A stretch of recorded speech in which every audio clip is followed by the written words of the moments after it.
What's up, amigos? It's the Prodigy Maker Minute with Chris Lewitt. Got a break from coaching today.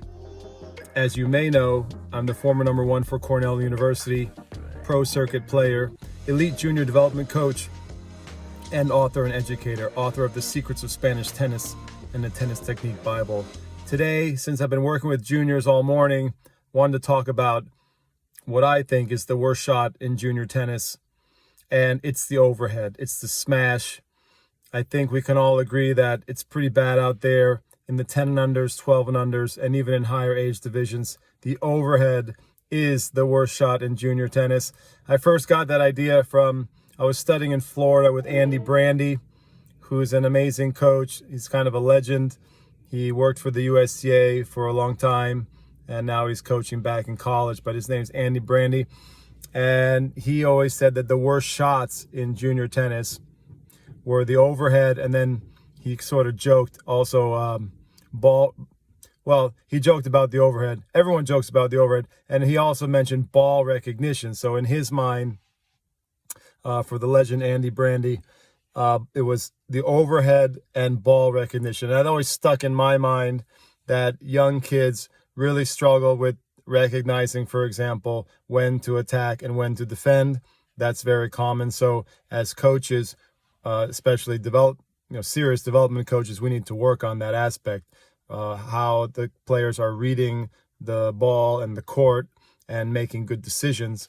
And obviously the overhead, it's important. It's important if you want to develop an all-court game.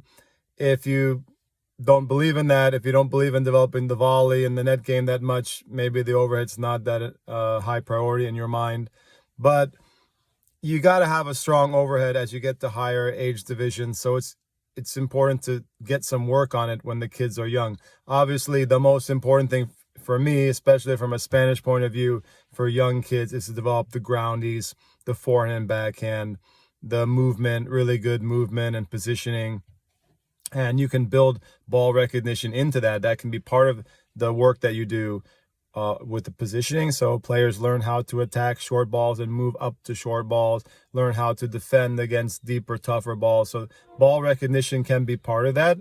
But the overhead is usually a smaller percentage of the work that I do with younger kids.